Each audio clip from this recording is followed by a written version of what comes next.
nyata, sehingga dunia melihat Yesus di dalam hidup kita.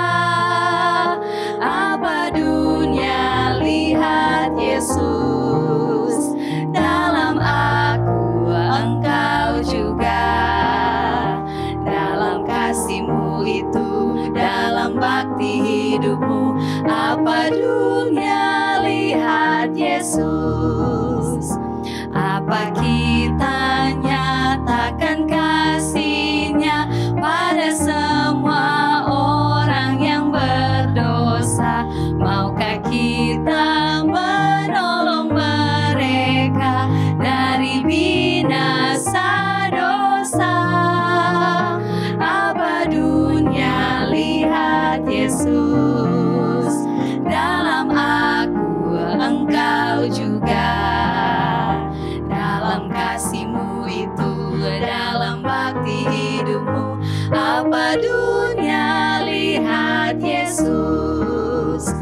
Apa hidup kita menyatakan perkataan serta perbuatan yang menarik atau menyesatkan orang yang cari selamat. Apa dunia lihat Yesus dalam aku, engkau juga. Dalam kasih-Mu itu, dalam bakti hidupmu, apa dunia lihat Yesus.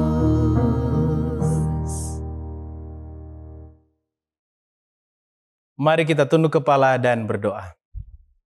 Tuhan di surga, terima kasih atas hari Sabat, waktu di mana kami dapat bersekutu dengan Tuhan di dalam ibadah. Dan di jam-jam suci ini Tuhan, kami akan beribadah kepadamu. Oleh karena itu Tuhan, kebutuhan kami yaitu kuasa Roh Kudus, kehadiran Allah Roh Kudus untuk menaungi kehidupan kami di saat ini, sehingga dalam perbaktian kami, nama Tuhan dimuliakan, kami diberkati, dan kiranya ibadah ini akan berjalan sesuai dengan kehendak Tuhan. Bersama-sama dengan kami ya Tuhan, di dalam nama Yesus kami berdoa. Amin. Saudara sekalian, di kesempatan yang indah ini, mari kita renungkan sejenak firman Tuhan yang kiranya dapat menjadi berkat dalam kehidupan keluarga atau rumah tangga kita. Disebutkan bahwa suatu hubungan pernikahan yang ideal adalah hubungan yang sepakat atau baik suami maupun istri memiliki satu prinsip, satu pemahaman di dalam kebenaran. Di dalam Alkitab juga kita dapat melihat contoh-contoh pernikahan yang sepakat. Ada yang positif, ada yang negatif. Dan untuk saat ini, kita akan melihat suatu contoh di dalam Alkitab terdapat dalam buku Kisah Para Rasul pasal 5 ayat 1 sampai 11. Kisah Para Rasul pasal 5 ayat 1 sampai 11 menceritakan suatu kisah yang menarik yang tentunya banyak umat Kristen telah mengetahui kisah ini sebelumnya, yaitu kisah mengenai Ananias dan Safira. Kita tahu bersama bagaimana cerita ini, yaitu ketika gaya hidup jemaat mula-mula itu mereka saling membantu satu dengan yang lain, saling berkorban untuk jemaat Tuhan. Motivasi yang didapatkan oleh pasangan suami istri ini, yaitu Ananias dan Safira, mereka juga mengalami hal yang sama. Mereka juga termotivasi untuk melakukan suatu pengorbanan untuk kebaikan gereja Tuhan. Dan yang mereka lakukan untuk komitmen mereka ini adalah mereka menemui para petinggi jemaat dan mereka mengutarakan komitmen mereka untuk menjual sebagian dari harta mereka dan hasil penjualannya ini akan sepenuhnya dipersembahkan untuk gereja. Namun apa yang terjadi?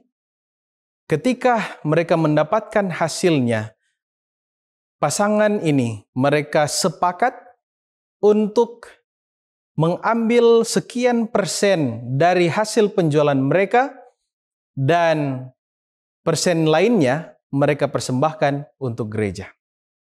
Dan ketika mereka lakukan ini, kita tahu bersama apa yang menjadi konsekuensi dari tindakan mereka.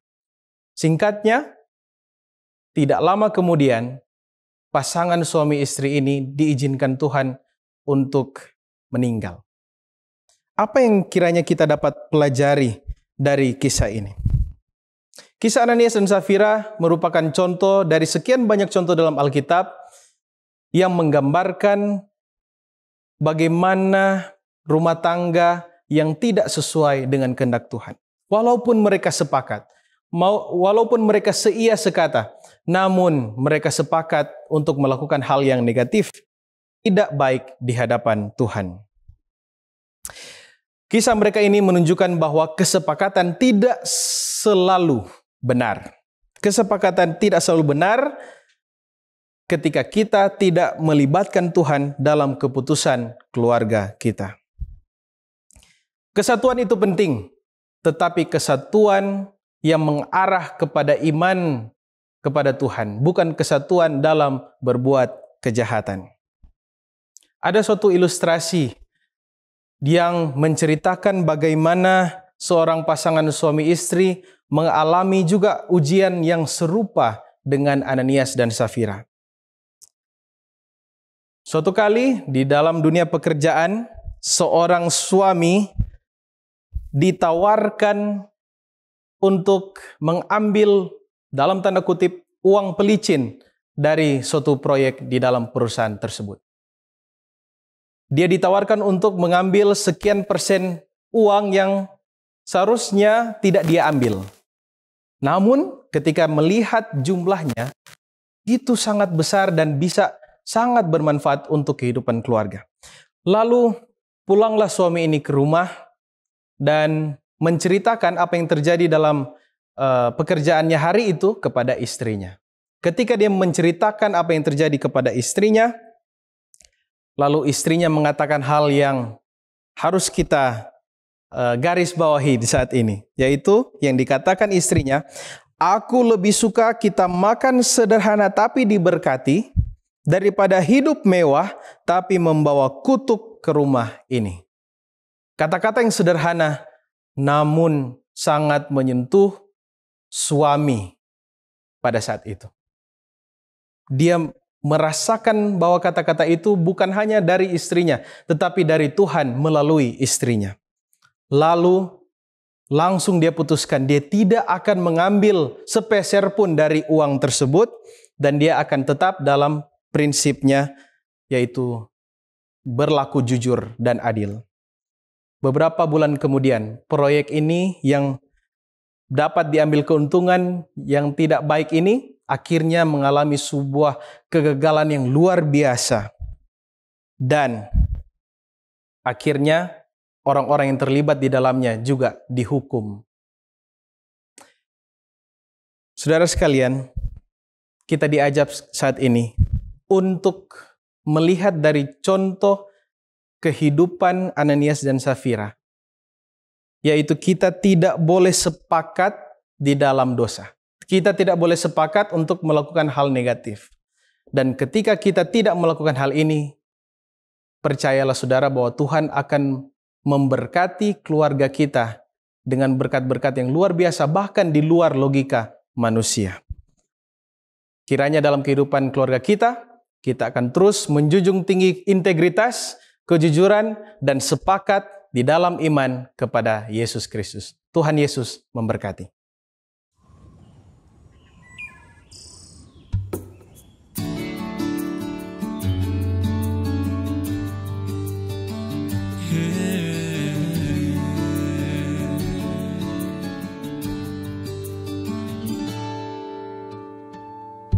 Inilah jamku berdoa, sungguh senanglah rasanya menyembah Allah Bapa-Ku dan nyatakan kehendak-Mu.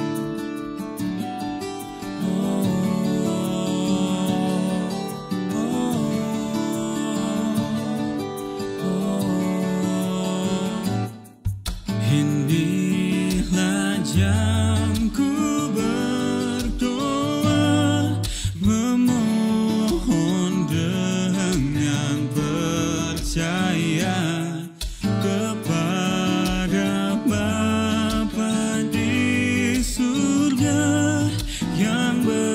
bersedia menjawabnya. Disuruhnya ku serahkan kepadanya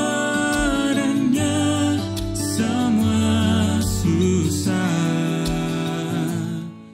diberikannya penghiburan pada waktu ku berdoa.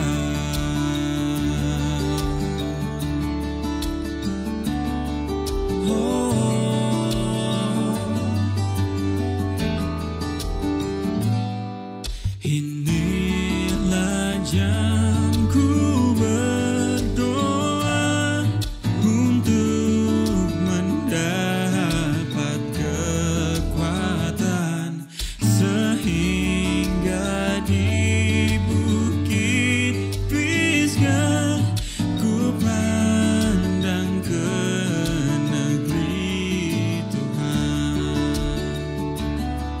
Dan bila aku tinggalkan dunia dan pergumulan, bersama Tuhan di surga, ku takkan lagi berdoa.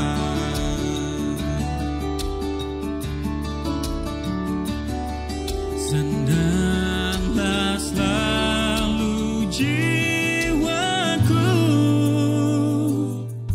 pada waktu ku berdoa.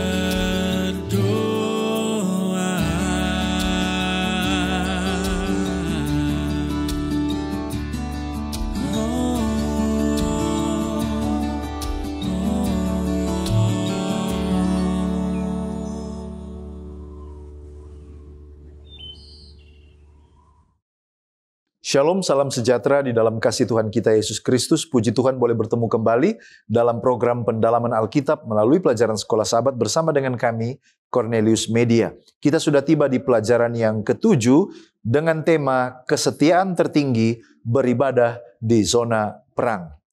Kami selalu mengingatkan, mari mempersiapkan diri dengan telah mempelajari pelajaran Sekolah Sahabat kita, oleh karena tayangan ini bukanlah pengganti tanggung jawab pribadi kita.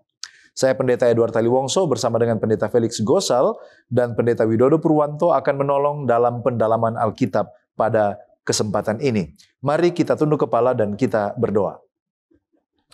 Bapa Tuhan kami, Allah yang maha baik, kami bersyukur kepadamu oleh karena sampai saat ini kami masih diberikan kesempatan untuk mempelajari firman-Mu. Seperti waktu-waktu yang terdahulu, kami sangat membutuhkan urapan Roh Suci Tuhan.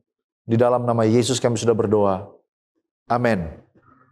Ada 4 bagian dalam program ini. Yang pertama kita melihat dasar Alkitabiah pelajaran sepanjang pekan ini. Yang kedua kita mencoba menggali makna dari ayat hafalan. Yang ketiga kita mencoba melihat pertanyaan yang muncul dari pelajaran hari per hari. Dan di bagian akhir kita tiba kepada aplikasi. Mari kita lihat dasar Alkitabiah. Yosua 5 ayat 1-7, setelah menyeberangi sungai Yordan, bangsa Israel disunat kembali sebagai tanda pemulihan perjanjian Allah yang sempat terhenti pada waktu pengembaraan di padang gurun. Nah, tindakan ini menandai pemulihan rohani sebelum mereka menaklukkan tanah perjanjian. Ada Keluaran 12 ayat 6. Setiap keluarga Israel harus menyembelih anak domba Paskah pada tanggal 14 bulan pertama. Ini adalah simbol penebusan melalui darah yang menyelamatkan dari maut. Ada 1 Korintus 5 ayat 7. Paulus menegaskan bahwa Kristus adalah anak domba Paskah kita yang telah dikorbankan. Yosua 8 ayat 30-35. Yosua membangun mezbah di Gunung Ebal dan membacakan seluruh hukum Taurat di hadapan umat, meneguhkan komitmen Israel untuk taat kepada Allah. Lalu kemudian Ulangan 8 ayat 11 dan juga ayat 14. Musa memperingatkan agar Israel tidak melupakan Tuhan ketika hidup mereka makmur. Oleh karena kesombongan dapat membuat mereka lupa bahwa Tuhan yang membawa mereka keluar dari perbudakan Mesir. Ibrani 9 ayat 11-12. Kristus sebagai imam besar sejati memasuki kemah surgawi dengan darahnya sendiri, bukan darah hewan, dan dia memperoleh penebusan yang kekal bagi seluruh umat manusia. Selanjutnya kita melihat pengertian judul kesetiaan tertinggi beribadah di zona perang. Apa yang dimaksud kesetiaan tertinggi? Kesetiaan kepada siapa? Apa yang dimaksud ibadah di zona perang? Lalu apa yang dapat kita pelajari tentang memprioritaskan Tuhan dan kesetiaan kepadanya? Lalu kemudian mengapa prioritas dan kesetiaan ini adalah dua hal yang tidak dapat dipisahkan? Mari kita lihat satu demi satu apa yang dimaksud kesetiaan tertinggi. Kesetiaan tertinggi dalam konteks pelajaran sekolah Sabat adalah komitmen total dan mutlak untuk menempatkan Tuhan di atas segala sesuatu, di atas rasa aman strategi manusia, bahkan kebutuhan mendesak kehidupan sekalipun. Ini berarti kita menjadikan hubungan dengan Allah itu prioritas utama dalam setiap situasi, termasuk di tengah bahaya dan tekanan hidup. Lalu, kesetiaan kepada siapa? Kesetiaan ini ditunjukkan kepada Tuhan sendiri yang memanggil umatnya untuk hidup dalam perjanjian dengannya. Seperti Israel yang memperbarui perjanjian melalui sunat, melalui Paskah, dan melalui pendirian mezbah, maka umat percaya juga dipanggil untuk setia kepada Kristus, imam besar dan anak domba Allah, karena dia adalah pusat dari semua ibadah kita. Yang ketiga, apa yang dimaksud dengan ibadah di zona perang? Ibadah di zona perang menggambarkan sikap menyembah Tuhan di tengah situasi yang tampaknya tidak aman, beresiko, dan penuh tantangan. Yosua dan bangsa Israel menunjukkan bahwa bahkan di wilayah musuh, ibadah dan penyerahan diri kepada Tuhan harus didahulukan sebelum mereka berperang. Karena kemenangan sejati berasal dari kesiapan rohani, bukan kekuatan militer. Lalu kemudian, apa yang dapat kita pelajari tentang memprioritaskan Tuhan dan kesetiaan kepadanya? Dari pelajaran sepanjang pekan ini kita belajar bahwa memprioritaskan Tuhan berarti percaya pimpinannya lebih daripada kemampuan kita sendiri. Artinya menempatkan penyembahan dan pembaharuan rohani itu dasar dari kesuksesan. Jadi, pada waktu kita menomorsatukan Tuhan menurut ayat hafalan Matius 6 ayat 33, artinya apa? Dia akan memelihara, dia memimpin, dan dia akan memberkati semua hal yang lain yang kita butuhkan di dalam kehidupan ini. Lalu, mengapa kesetiaan dan prioritas itu tidak bisa dipisahkan? Kesetiaan dan penyembahan itu tidak dapat dipisahkan. Mengapa? Karena ibadah adalah ekspresi nyata dari kesetiaan. Dan kesetiaan diuji melalui ibadah. Jadi, seseorang tidak dapat mengaku setia kepada Tuhan tanpa dia memprioritaskan ibadah kepada Tuhan. Ibadah adalah wujud penghormatan, penyerahan diri, lalu kemudian perjanjian yang diperbaharui dengan Allah yang layak disembah.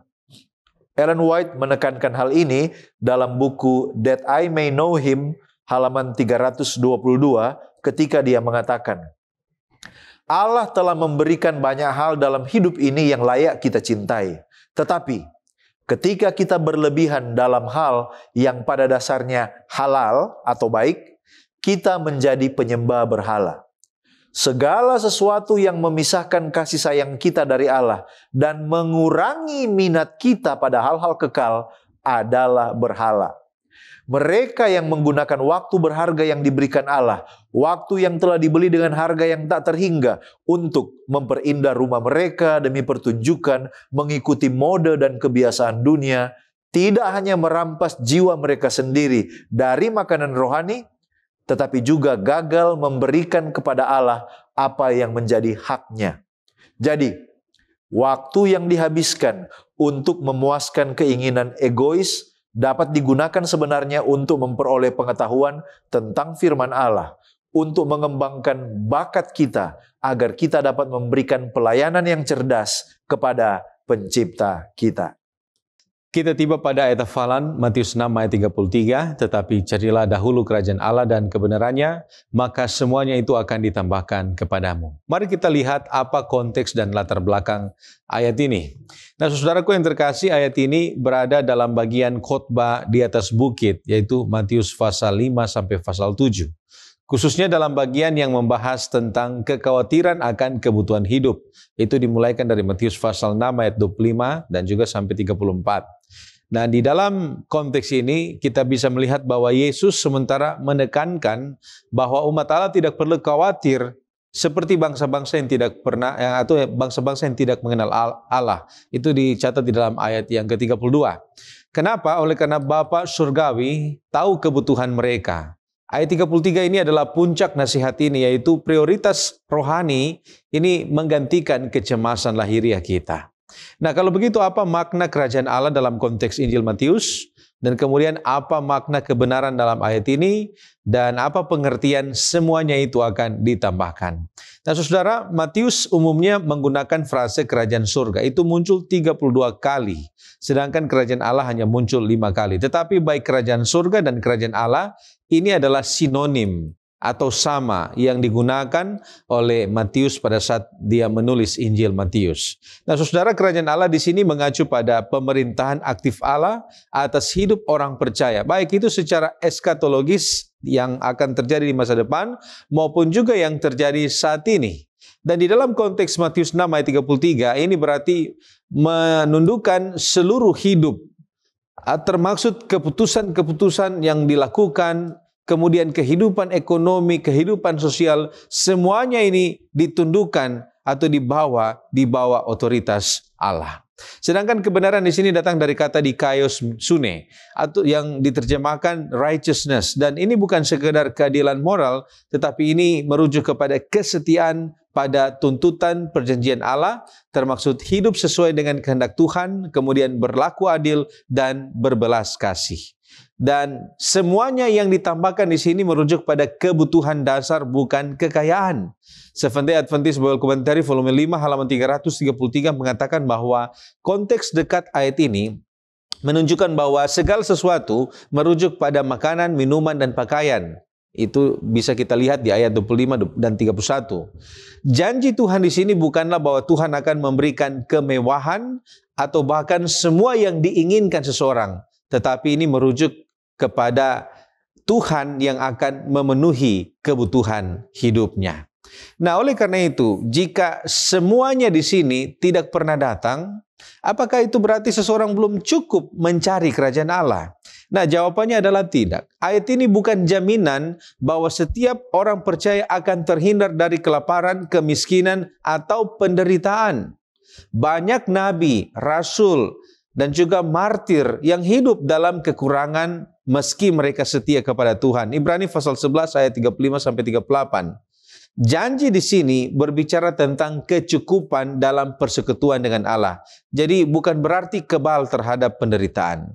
N.T. Wright di dalam Surprised by Hope mengatakan, kerajaan Allah bukanlah tiket menuju kemakmuran. Kerajaan Allah adalah panggilan untuk bergabung dalam proyek Allah untuk memperbaiki dunia, dan itu seringkali melibatkan penderitaan. Ellen G. White di dalam Testimonies for the Church volume 4 halaman 531 mengatakan, banyak orang yang mengutamakan kerajaan Allah dan kebenarannya. Dan dikatakan di sana bahwa di tengah pencobaan dan kemiskinan, mereka sering tergoda untuk meragukan kasih Allah. Tetapi Allah tidak berubah. Dia yang memberi makan Elia di tepi sungai, dia yang merawat janda di Sarfat, masih merawat anak-anaknya. Lalu bagaimana seseorang yang mencari kerajaan Allah dalam kehidupan mereka sehari-hari di tengah tekanan ekonomi dan sosial? Nah, saudara, kata mencari di sini berarti adalah tindakan aktif. Ini adalah tindakan yang berkelanjutan. Ini bukan tindakan yang pasif atau menunggu saja. Oleh karena itu kalau kita bertanya bagaimana seorang dapat mencari kerajaan Allah sedangkan dia menghadapi tekanan hidup sehari-hari, ada 3 cara. Yang pertama, dengan menempatkan kehendak Allah sebagai prioritas dalam keputusan sehari-hari. Contohnya, jujur dalam transaksi bisnis, kita menolak ketidakjujuran atau menolak korupsi, atau kita bisa memberi meskipun kita dalam kekurangan, ataupun kita bisa menolak untuk mengorbankan iman demi keuntungan yang sesat. Ini dapat kita lakukan. Cara yang kedua adalah melalui ketaatan pada prinsip keadilan dan belas kasihan. Jadi contohnya seperti yang dituliskan dalam Mika pasal 6 ayat 8. Hai manusia, telah diberitahukan kepadamu apa yang baik dan apakah yang dituntut Tuhan daripadamu, selain berlaku adil, mencintai kesetiaan, dan hidup dengan rendah hati di hadapan Allahmu. Itulah cara yang kedua. Dan cara yang ketiga, dengan hidup dalam ketergantungan pada Allah melalui doa. Seventh Day Adventist Bible Commentary volume 5 halaman 333 mengatakan, mencari dahulu kerajaan Allah berarti mengutamakan tuntunan Allah dalam setiap aspek kehidupan, yaitu bisnis, rumah tangga, rekreasi, bahkan di dalam gereja. Sekarang kita tiba pada pokok pembahasan perjanjian lebih dahulu. Perjanjian apa yang dimaksud dalam pelajaran hari Minggu? Antara siapa dengan siapa? Dan bagaimana atau melalui apa perjanjian itu diadakan? Serta kapan dan di mana perjanjian itu diadakan? Perjanjian yang dimaksud dalam konteks Yosua pasal yang kelima yang diangkat pada pelajaran hari Minggu adalah perjanjian yang diadakan antara Allah sendiri dengan umatnya Israel melalui sunat. Hal ini merujuk pada perjanjian Allah dengan Abraham dalam Kejadian pasal yang ke-17, di mana Allah berfirman di ayat yang ke-7 dan 8 Kejadian 17, Aku akan mengadakan perjanjian antara aku dan engkau, serta keturunanmu turun-temurun menjadi perjanjian yang kekal, supaya aku menjadi Allahmu dan Allah keturunanmu. Kepadamu dan kepada keturunanmu akan kuberikan negeri ini yang kau diami sebagai orang asing, yakni seluruh tanah Kanaan akan kuberikan menjadi milikmu untuk selama-lamanya, dan aku akan menjadi Allah mereka. Kemudian di ayat 10 dan 11, inilah perjanjianku yang harus kamu pegang, perjanjian antara aku dan kamu serta keturunanmu, yaitu setiap laki-laki di antara kamu harus disunat, haruslah dikerat kulit katanmu, dan itulah akan menjadi tanda perjanjian antara aku dan kamu. Jadi orang Israel melalui pemimpin mereka Yosua kembali mengikat perjanjian dengan Allah melalui sunat. Kapan perjanjian sunat ini diadakan? Tepat setelah bangsa Israel menyeberangi sungai Yordan dan mendirikan perkemahan mereka tidak jauh dari sungai Yordan tersebut, serta sebelum mereka maju berperang dan mengalahkan Yeriko sebagai langkah paling awal untuk menaklukkan dan menempati tanah perjanjian Kanaan. Di mana? Menurut Yosua 5 ayat 3, perjanjian sunat itu dilaksanakan oleh Yosua di Gibeat Ha'aralot, yang artinya bukit kulit katan, dan kemudian Yosua 5 ayat 9 menjelaskan bahwa tempat itu sampai sekarang disebut Gilgal, batas timur Yeriko menurut Yosua pasal 4 ayat 19. Seventh Day Adventist Bible Commentary volume 2 halaman 194 katakan bahwa disinilah orang Israel mendirikan perkemahan pada malam pertama setelah memasuki tanah perjanjian itu. Disinilah pemulihan upacara sunat yang menandakan pembaharuan perjanjian itu. Nah, di dalam Yosua 5 ayat 2 ada frase sunat lagi atau sunat kembali. Apa maksudnya dan sebenarnya siapa saja yang harus disunat, serta apa makna dan tujuan saat itu? Menurut Seventh Day Adventist Bible Commentary volume 2 halaman 193, frase sunat lagi atau sunat kembali, pertama, tidak dimaksudkan sebagai perintah untuk mengulangi sunat kepada individu yang telah menerimanya atau telah disunat sebelumnya. Kedua, frase itu lebih kepada pengertian bahwa mereka harus memperbaharui pelaksanaan upacara tersebut yang telah dihentikan selama perjalanan mereka di padang gurun. Siapa saja yang harus disunat? Yosua 5 ayat 5 menjelaskan bahwa semua orang, dalam tanda kutip laki-laki yang lahir di padang gurun dalam perjalanan sejak keluar dari Mesir belum disunat. Ayat 7 tegaskan bahwa mereka itulah yang disunat oleh Yosua, sebab mereka belum bersunat karena mereka tidak disunat dalam perjalanan. Sekarang apa makna dan tujuan sunat? Secara sederhana itu bermakna pembaharuan perjanjian dan pembaharuan hati. Alfa Omega Jilid 2 halaman 89 menegaskan bahwa sunat menjadi tanda bahwa tahun-tahun penolakan Allah karena ketidakpercayaan dan pemberontakan Israel telah berakhir. Dan dikatakan di sana, sekali lagi Allah telah mengakui Israel sebagai umatnya dan tanda perjanjian itu pun dipulihkan kembali, dan Tuhan menyatakan kepada Yosua, hari ini telah kuhapuskan celah Mesir itu daripadamu.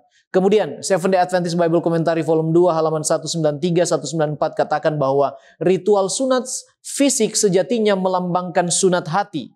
Padang gurun telah menjadi gambaran ketidakpercayaan, persungutan dan pemberontakan terhadap Allah. Sekarang dengan taat pada petunjuknya, mereka harus memulai kembali kehidupan iman dan ketaatan mereka. Di halaman yang sama dikatakan bahwa tujuannya adalah restoration of divine favor atau pemulihan penerimaan dan kasih karunia ilahi kepada Israel untuk memiliki serta mendiami tanah perjanjian sehubungan dengan pemberontakan dan kemurtadan yang pernah bangsa itu lakukan di Kadesh.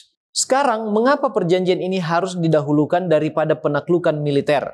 Serta apa maknanya bagi kita saat ini? Dan apakah kita juga perlu disunat? Mengapa perjanjian ini harus didahulukan dari penaklukan militer? Karena hubungan Israel dengan Allah adalah lebih utama daripada pekerjaan apapun, termasuk penaklukan militer.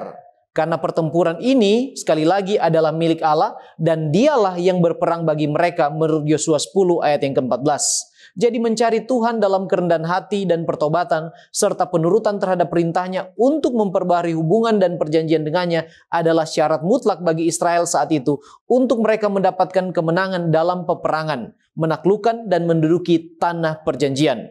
Dalam konteks Yosua pasal 5, khususnya ayat 13-15, setelah perjanjian diperbaharui, Panglima Bala Tentara Tuhan datang menemui Yosua. Tujuannya menurut Seventh Day Adventist Bible Commentary volume 2 halaman 195 adalah menyatakan penerimaan Allah serta memberikan jaminan penyertaan, sukses dan kemenangan akan peperangan yang ada di depan mereka. Nah, sesuai dengan Matius 6 ayat 33, maknanya bagi kita saat ini ialah bahwa hubungan kita dengan Allah adalah yang paling utama yang harus dibangun dan diperbaharui setiap hari agar kita dapat memenangkan peperangan demi peperangan yang ada di depan kita. Carilah dahulu kerajaan Allah dan kebenarannya, maka semuanya akan ditambahkan kepadamu. Apakah kita kemudian harus disunat? Ya, kita harus disunat, namun bukan sunat secara lahiriah atau secara fisik, yang wajib menurut Roma pasal 2 ayat 28 dan 29, melainkan sunat hati oleh roh. Artinya hati yang baru yang menuntun kepada pembaharuan hidup, pertobatan dan ketaatan kepada firman Allah yang didasarkan kepada iman yang bekerja menurut Galatia 5 ayat yang ke-6. Baik, terima kasih pendeta. Sekarang kita melihat tema Paskah. Nah, pertanyaannya adalah, mengapa Yosua dan bangsa Israel memilih untuk merayakan Paskah sebelum mereka memulai penaklukan tanah Kanaan? Lalu kemudian bagaimana mereka merayakannya sesuai dengan petunjuk Allah? Kalau kita lihat dalam cerita ini, Yosua memimpin bangsa Israel merayakan Paskah pada hari ke-14 bulan pertama. Itu ada di Yosua 5 ayat 10. Dan ini memang sesuai dengan perintah Allah di dalam kitab Taurat. Tindakan ini menunjukkan ketaatan kepada perintah ilahi bahkan di tengah situasi militer yang mendesak sekalipun. Artinya, secara faktual, perayaan Paskah yang dilakukan oleh Yosua mengingatkan Israel kepada pembebasan mereka dari Mesir. Malam ketika darah anak domba itu dioleskan di ambang pintu sebagai tanda perlindungan terhadap malaikat maut. Nah, apa maknanya pada kali ini? Jadi dengan merayakan kembali di Gilgal sebelum memasuki Kanaan, sebenarnya Israel menegaskan bahwa kemenangan sejati berasal dari Tuhan yang menebus dan melindungi, bukan kekuatan militer. Sebagaimana Tuhan yang memenangkan pertarungan melawan orang Mesir, Yosua juga percaya Tuhan yang sama melalui acara ibadah Paskah ini yang akan memenangkan orang Israel.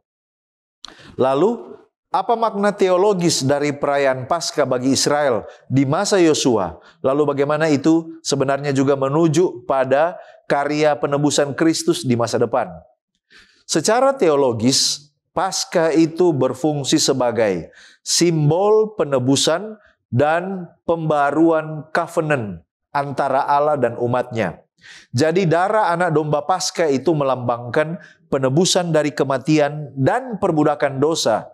Lalu kemudian semua ini digenapi oleh Kristus sebagai anak domba Allah. Menurut Yohanes 1 ayat 29 dan kata-kata Rasul Paulus di 1 Korintus 5 ayat 7. Ellen White dalam Patriarchs and Prophets halaman 539 menekankan hal ini ketika dia katakan, ketika Sang Juru Selamat menyerahkan nyawanya di Kalvari, maka makna Paskah berakhir. Dan sesudah itu, perintah perjamuan Tuhan ditetapkan sebagai peringatan atas peristiwa yang sama yang telah diwakili oleh Paskah. Jadi, secara teologis, dengan merayakan Paskah di Kanaan, Israel menegaskan identitas mereka, menegaskan kembali identitas mereka bahwa mereka adalah umat yang ditebus, yang sekarang masuk ke tanah perjanjian. Mereka sudah dibebaskan dari perbudakan Mesir, sekarang mereka masuk ke tanah perjanjian, tapi tetap bukan oleh karena kekuatan sendiri, tetapi oleh karena kasih karunia Allah yang telah menebus dan menuntun mereka. Kita juga harus ingat bahwa Paskah ini penggenapannya yang tertinggi adalah pada waktu perjamuan kudus. Manakala Yesus mengadakannya di 1 Korintus 11 ayat 23-26.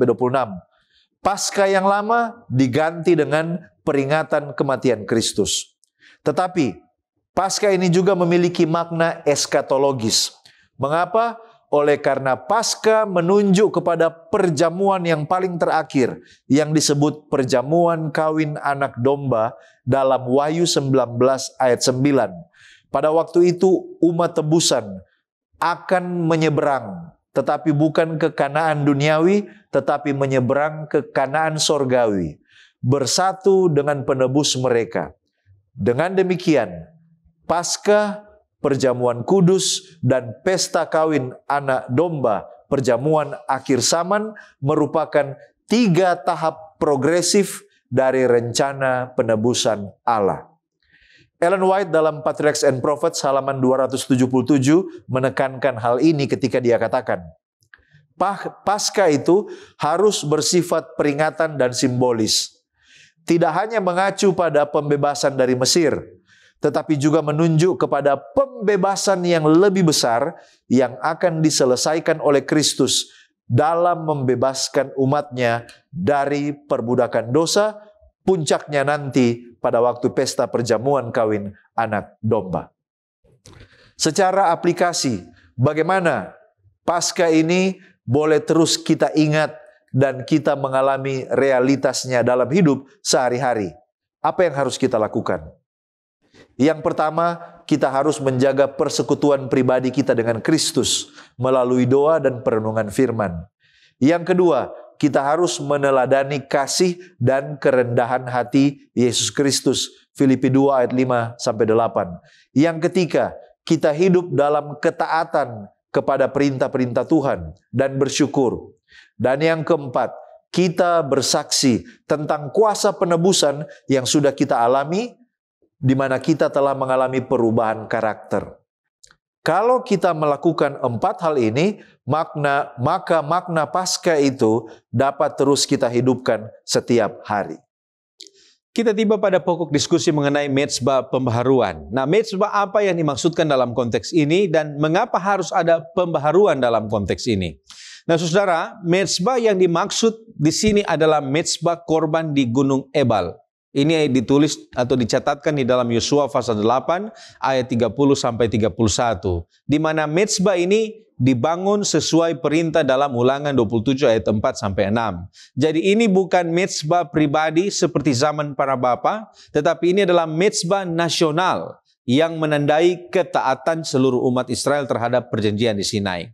Dan mendirikan mezbah ini setelah menaklukkan Ai menunjukkan bahwa kemenangan militer tidak cukup tanpa pembaruan perjanjian.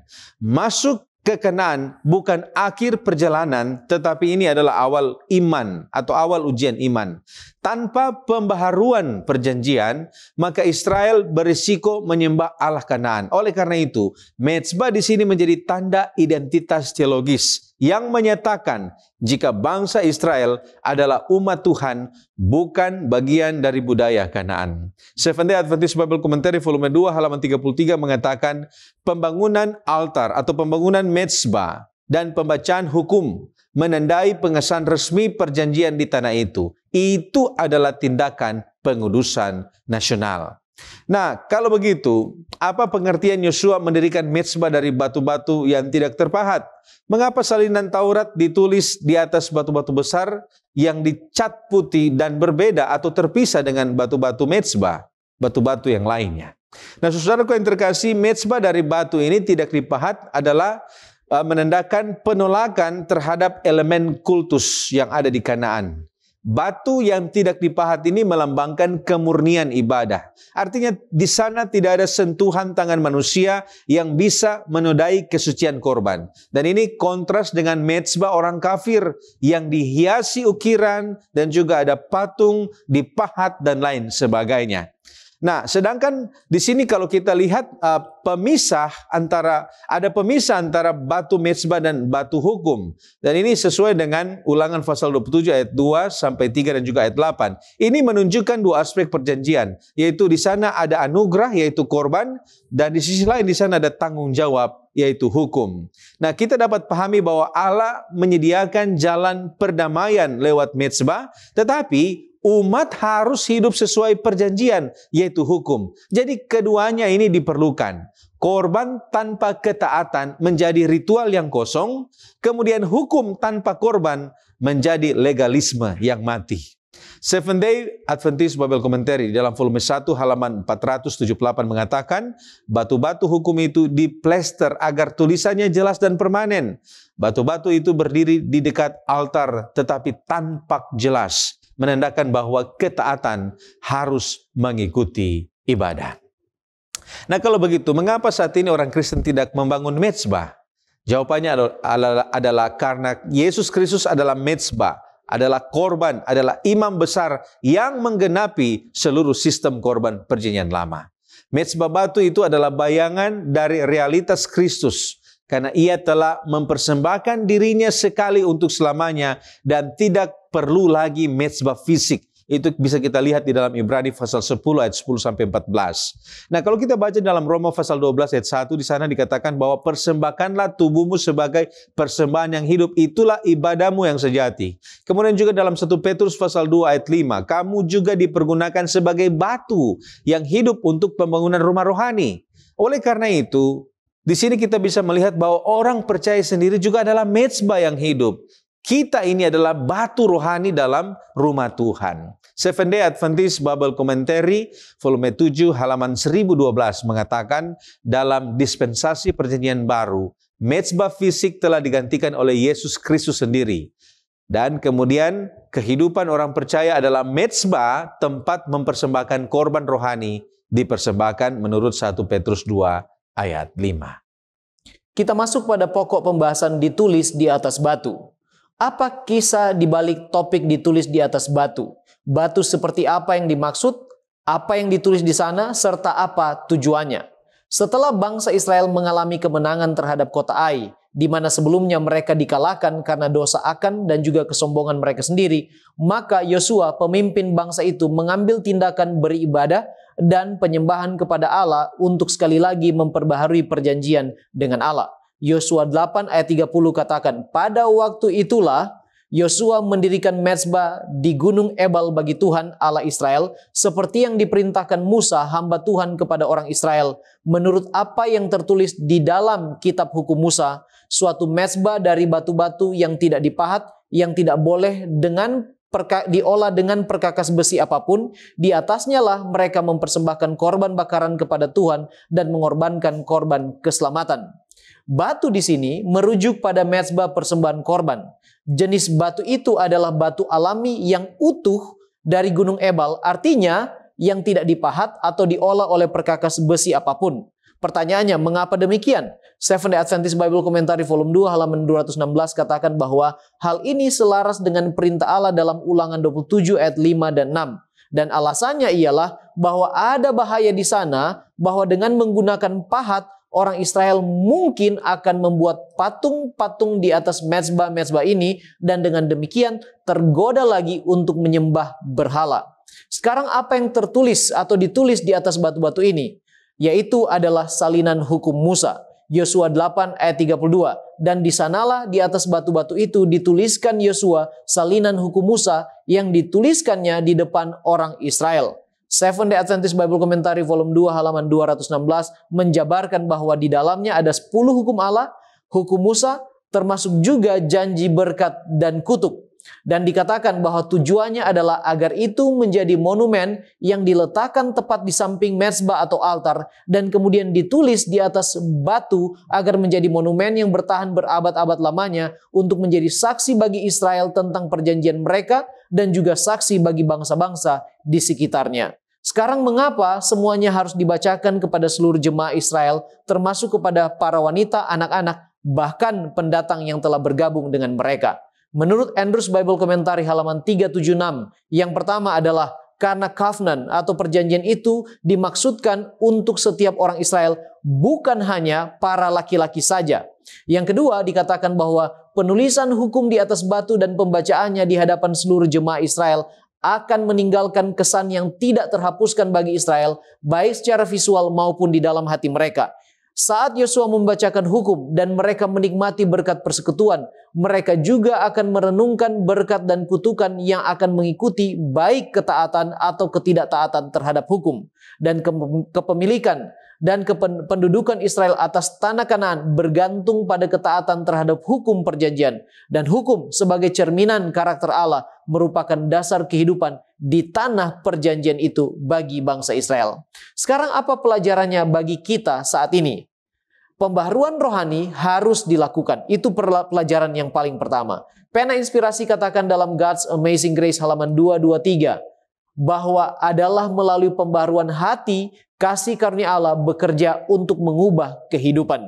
Yang kedua, oleh pertolongan Roh Kudus, hukum Allah harus tertulis di dalam loh hati kita masing-masing sehingga karakter Allah perlahan-lahan tertanam dan terbentuk di dalam kehidupan kita. Yang ketiga, hukum Allah itu harus berulang kali dibacakan agar kita boleh terus mengingatnya dan kepada kita diberikan kuasa untuk menurutinya dengan hati dan penuh kasih kepada Allah dan juga sesama. Dikatakan dalam Andrews Bible Commentary halaman 376 bahwa kesuksesan Yosua dan Israel bergantung pada ketaatan mereka terhadap hukum Allah yang diberikan melalui Musa. Artinya, keberhasilan dan berkat akan mengikuti kita sekalian asalkan kita taat dan setia pada perjanjian iman kita kepada Allah melalui Kristus Yesus. Baik, sekarang kita akan melihat tema kerinduan akan kehadirannya. Kalau tadi kita pelajari tentang orang Israel di Gilgal, sekarang kita tiba di Silo menurut Yosua 18. Nah, menurut Yosua 18, mengapa Yosua tiba-tiba menghentikan sementara proses pembagian tanah Kanaan? Apa yang terjadi?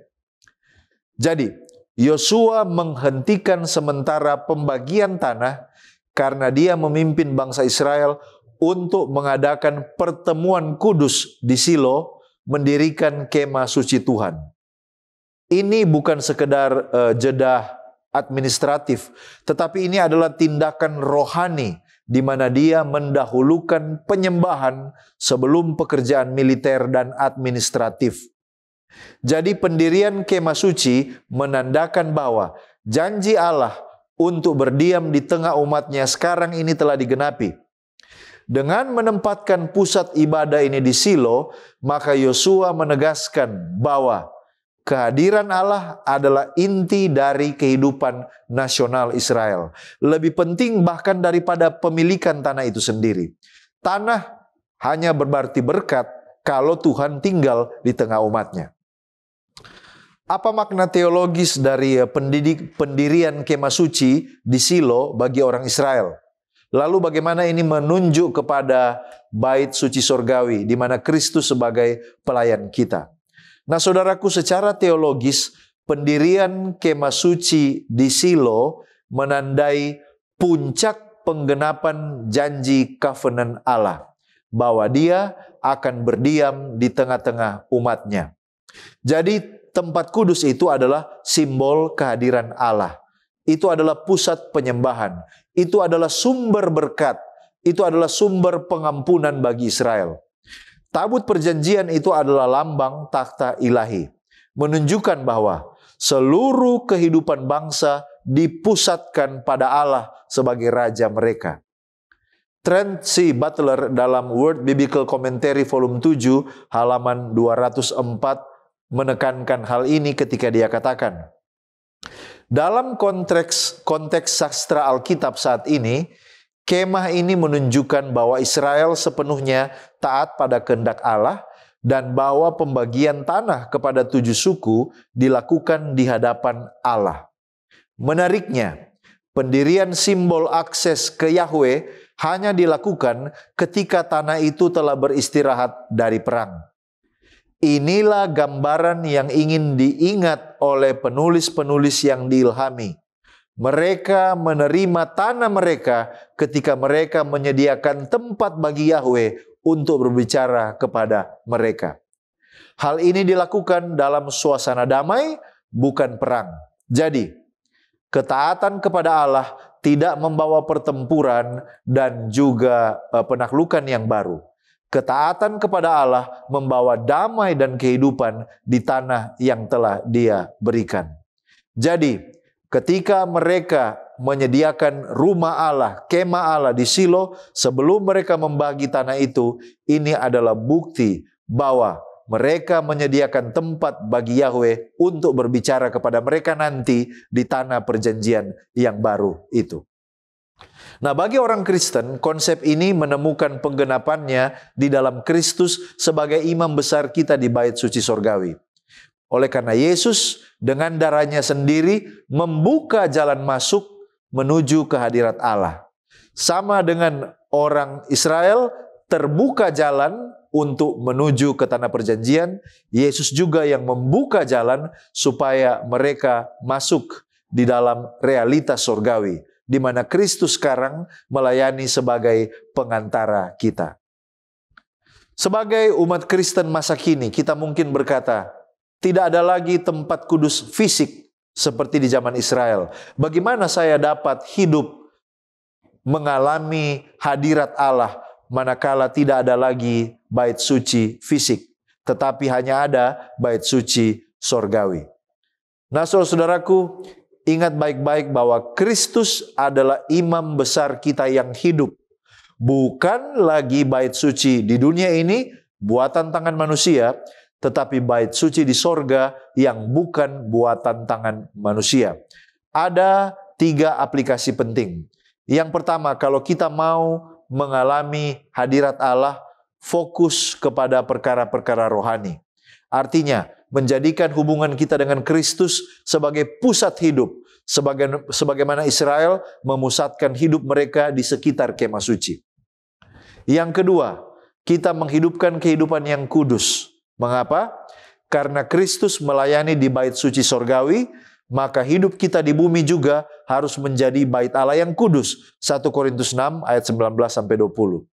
Yang ketiga, kita harus memiliki kerinduan eskatologis. Artinya, sebagaimana Israel menantikan kehadiran Tuhan di tengah mereka, kita pun menantikan hari ketika Allah akan berdiam bersama dengan umat-umatnya untuk selama-lamanya, sesuai dengan Wahyu 21 ayatnya yang ketiga.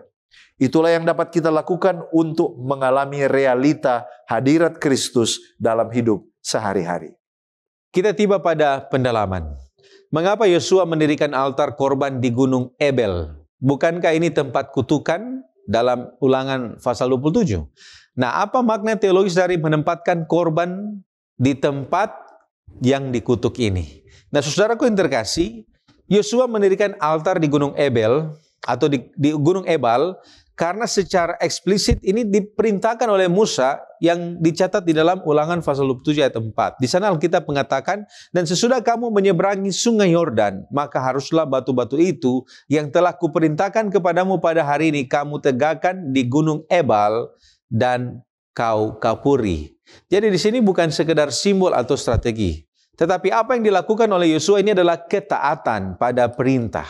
Dengan membangun altar di Ebal, tempat kutukan, Israel mengakui jika dosa itu membawa hukuman, tetapi Allah menyediakan pengampunan lewat korban.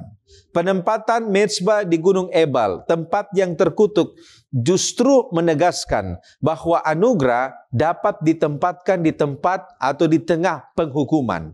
Allah menyediakan jalan keluar dari kutukan melalui korban. Dan di tengah penghukuman atas dosa, Ulangan pasal 27 ayat 15 sampai 26, Allah menyediakan mezbah, tempat pendamaian.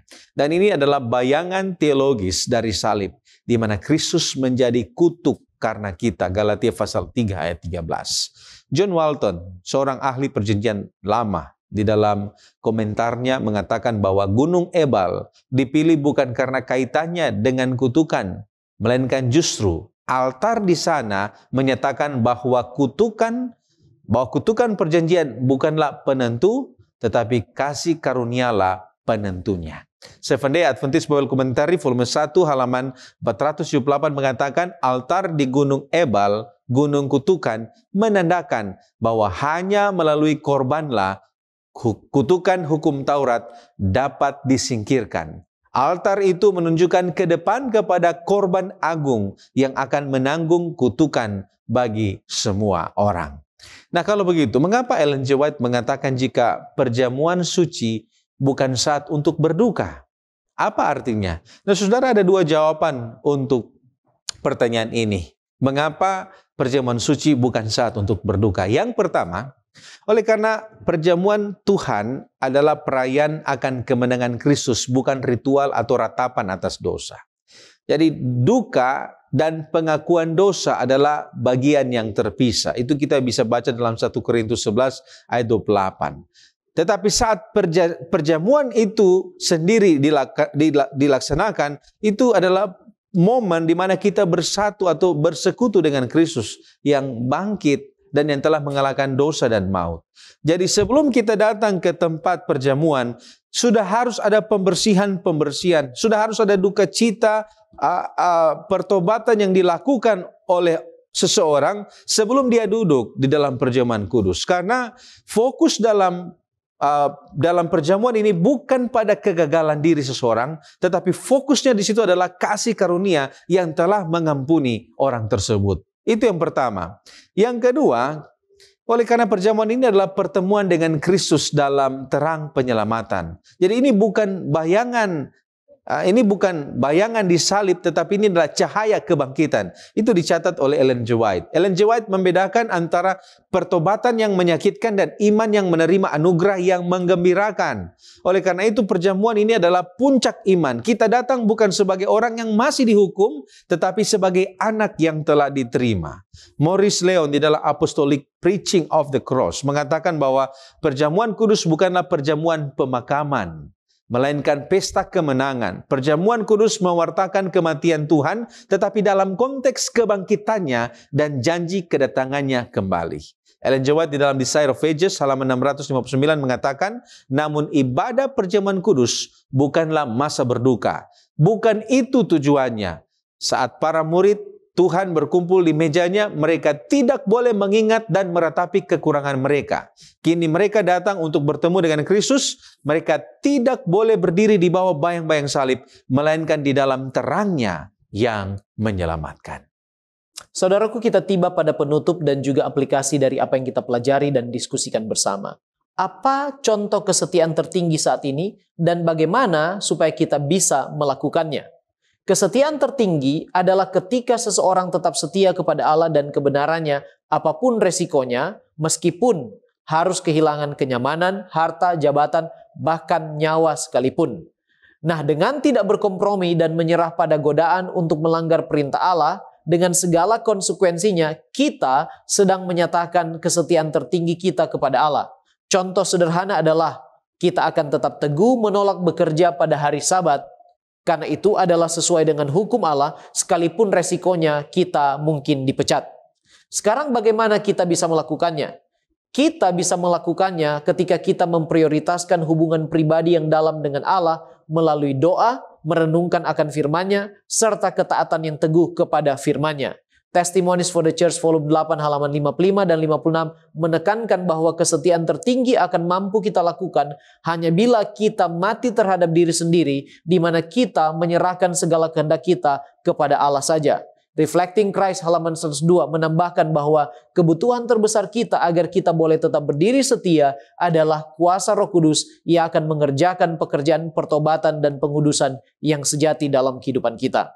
Sekarang apa reward atau punishment bagi kita kalau kita melakukan kesetiaan tertinggi atau tidak melakukannya? Rasul Paulus menyaksikan tentang mahkota kebenaran bagi mereka yang setia. 2 Timotius 4 ayat 7 dan 8 mengatakan, "Aku telah mengakhiri pertandingan yang baik. Aku telah mencapai garis akhir dan aku telah memelihara iman. Sekarang telah tersedia bagiku mahkota kebenaran yang akan dikaruniakan kepadaku oleh Tuhan, Hakim yang adil pada harinya, tetapi bukan hanya kepadaku, melainkan juga kepada semua orang yang merindukan kedatangannya." Kemudian Wahyu 2 ayat 10 dan 11. "Jangan takut terhadap apa yang harus engkau derita. Hendaklah engkau setia sampai mati, dan aku akan mengaruniakan kepadamu mahkota kehidupan. Barang siapa menang, ia tidak akan menderita apa-apa oleh kematian yang kedua." Itulah reward bagi yang melakukan kesetiaan yang tertinggi. Sebaliknya, telah tersedia hukuman kekal, yaitu maut dalam kematian kedua bagi mereka yang tidak percaya dan tidak setia sesuai dengan Wahyu 21 ayat yang ke-8. Sekarang apa hambatan atau tantangan utama yang dapat menghalangi kita melakukan kesetiaan tertinggi kepada Allah? Jawabannya ialah cinta akan dunia. 1 Yohanes 2 ayat 15-17 katakan, "Janganlah kamu mengasihi dunia dan apa yang ada di dalamnya. Jikalau orang mengasihi dunia, maka kasih akan Bapa tidak ada di dalam orang itu. Sebab semua yang ada di dalam dunia, yaitu keinginan daging dan keinginan mata serta keangkuhan hidup, bukanlah berasal dari Bapa melainkan dari dunia. Dan dunia ini sedang lenyap dengan keinginannya. Tetapi orang yang melakukan kehendak Allah tetap hidup selama-lamanya." Jadi kita harus sangat berhati-hati agar hati kita tidak jatuh dalam keinginan-keinginan dunia ini. Melainkan kita harus mengasihi Kristus sepenuh hati kita. Sebab bila ada kasih kepada Kristus, kita akan setia menuruti perintah-perintahnya sesuai dengan Yohanes 14 ayat yang ke-15. Manuskrip rilis volume 5 halaman 250 katakan bahwa Allah menempatkan di hadapan kita standar yang tinggi, yaitu ketaatan yang sempurna terhadap hukumnya. Dan hanya melalui ketaatan dan iman kepada Juru Selamatlah kita dapat memperoleh hidup kekal. Kristus sangat mengasihi manusia yang jatuh dan telah menyerahkan nyawanya untuk mereka agar melalui kasih karunia-Nya mereka dapat menjadi pemenang dan pada akhirnya masuk ke dalam kota Allah. Bukankah kita seharusnya menunjukkan rasa syukur kita atas pengorbanan besar yang dilakukannya bagi kita? Bukankah hati kita seharusnya dipenuhi dengan rasa syukur kepada Allah atas anugerah anaknya? Dan bukankah kasih yang ditunjukkan kepada kita seharusnya membangkitkan dalam diri kita keinginan yang tulus untuk menyelaraskan hidup kita dengan kehendak Allah? Saudaraku, dengan pertolongan Roh Kudus, berilah kesetiaan yang tertinggi kepadanya. Dan mari kita berdoa supaya kita dituntun tetap setia sampai Maranatha, apapun resiko yang ada di hadapan kita. Kita tunduk kepala dan berdoa. Bapa kekal Allah kami yang bertahta di sorga, Engkau layak menerima segala pujian, hormat, kuasa, dan kemuliaan. Tuhan, terima kasih untuk kasih-Mu yang besar. Engkau sudah berkorban demi kami boleh mendapatkan kemenangan, keselamatan, dan kehidupan yang kekal. Bantu kami ya Tuhan, untuk kami boleh berdiri setia kepada Tuhan di dalam penurutan kepada hukum-hukum-Mu, sampai hari Maranatha tiba, di mana Engkau akan menjemput kami yang setia, serta memberikan kepada kami kehidupan yang kekal di dalam kerajaan sorga. Terima kasih banyak, ya Tuhan, karena janji-Mu Engkau akan menolong kami melalui kuasa Roh Kudus. Bantu kami setiap hari untuk menjadi saksi bagi-Mu, ya Tuhan, supaya semakin banyak orang lagi yang mengenal Engkau, menerima Engkau sebagai juru selamat pribadi mereka, dan kami semua boleh diselamatkan. Ampuni kami dari dosa kami. Berkati kami semua ya Bapa, di dalam nama Yesus Kristus kami sudah berdoa. Haleluya. Amin.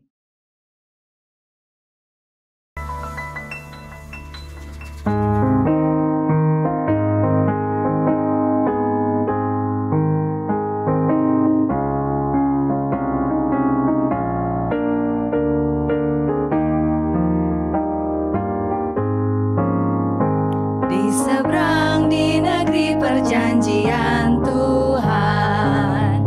Ada kota suci Tuhan sediakan. Bila di puncak gunung kita tiba, kita dapat lihat rumah yang indah. Sudah dekatlah rumah di surga. Lihat kemuliaan yang bercahaya dari pintu gerbang kota yang mulia. Segera kita akan tiba di sana. Dengan malaikat nyanyi, sudah dekatlah rumah di surga. Orang-orang yang kelak masuk kota mulia, yang pelihara hukum dan iman Yesus. Di sana kita menyanyi selamanya, dalam kasih memuji nama Allah. Sudah dekatlah rumah di surga. Lihat kemuliaan yang bercahaya dari pintu gerbang kota yang mulia. Segera kita akan tiba di sana. Dengan malaikat nyanyi, sudah dekatlah rumah di surga. Apa kita akan berjumpa di sana, di negeri yang terang yang tak ada susah. Terima Tuhan dan tetaplah setia, hingga Yesus datang selamatkan kita. Sudah dekatlah rumah di surga.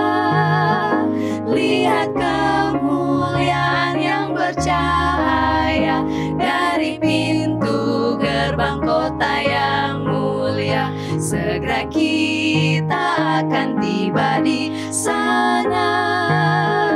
Dengan malaikat nyanyi, sudah dekatlah rumah di surga.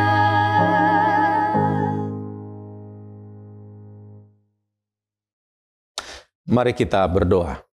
Bapa kami yang bersemayam dalam kerajaan surga, kami datang kepadamu Tuhan dengan hati yang merendahkan diri, oleh karena kami mengetahui dan mengakui jika Engkau adalah Allah yang hidup, Allah yang maha kuasa, Allah yang sungguh besar, Allah pencipta, penebus dan pemelihara kehidupan kami. Di tengah-tengah kebaikan Tuhan, kami menyadari bahwa kami adalah manusia yang penuh dengan dosa. Kami seringkali menyakiti hati Tuhan, bahkan juga hati sesama kami manusia.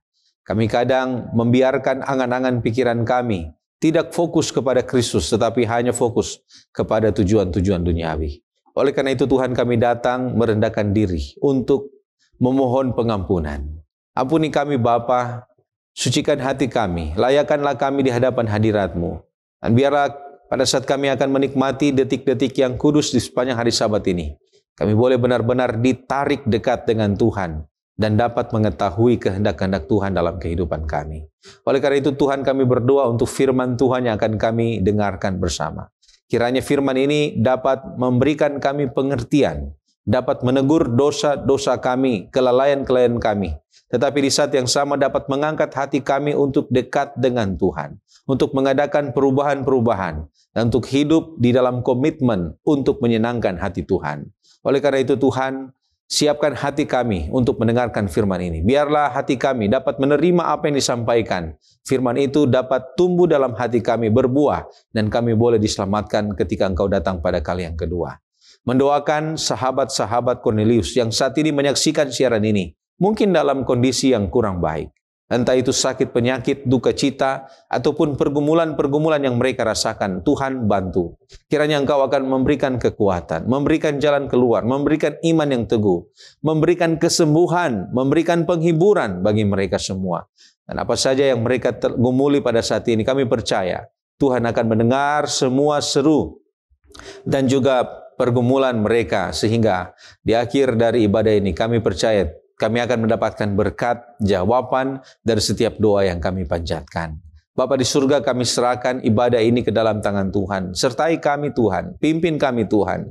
Kami mau diberkati, dan kami mau hari Sabat ini hati kami diisi dengan sukacita dan damai sejahtera dari surga. Inilah doa dan permohonan kami Bapa. Terima kasih banyak.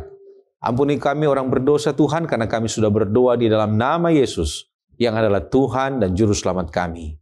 Amin.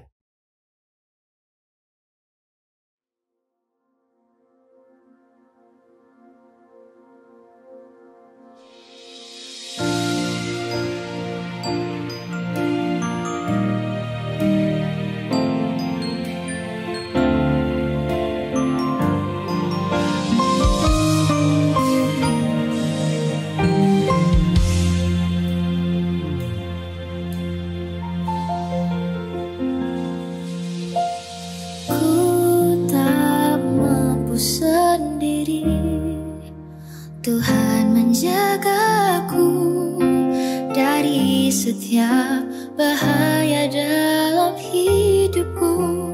Ku butuh Engkau Tuhan, pegang tanganku selalu saat ku sendiri di setiap hariku.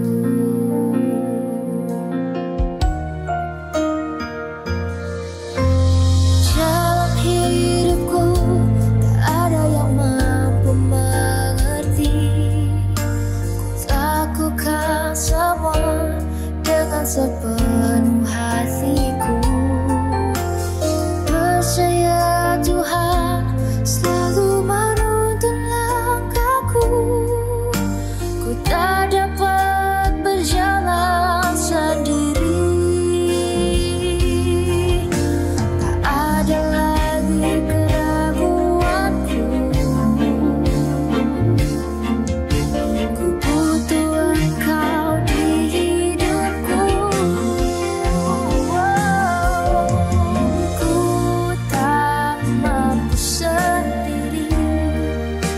Tuhan menjagaku dari setiap bahaya dalam hidupku.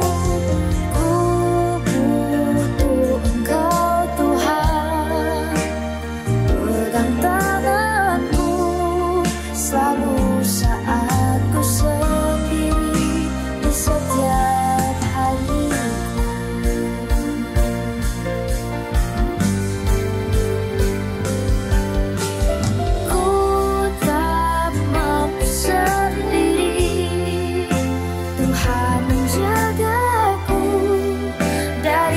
Setiap bahaya dalam hidupku, ku butuh Engkau Tuhan, pegang tanganku selalu saat ku sendiri di setiap hariku. Selalu ada di setiap hidupku, bersama di sepanjang hidupku.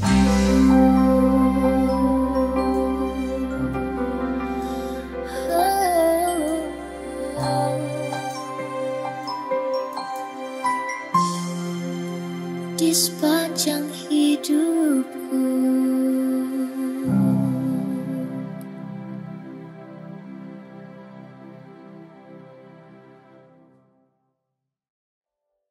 Salam damai sejahtera di dalam Tuhan kita Yesus Kristus. Shalom dan selamat hari Sabat. Mari kita tetap bersemangat di dalam peribadatan pada hari Sabat Tuhan yang suci ini. Pada Sabat ini, judul khotbah yang ingin saya bagikan kepada saudara-saudara sekalian adalah iman di saat darurat. Iman di saat darurat. Sebelum kita lanjutkan, mari kita berdoa. Bapa kami dalam sorga, terima kasih Tuhan. Oleh karena di saat-saat darurat, kami yakin bahwa iman kami bertumbuh kepada Tuhan.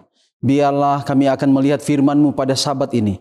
Dan firman-Mu ini akan menguatkan kami di dalam perjalanan kehidupan kami.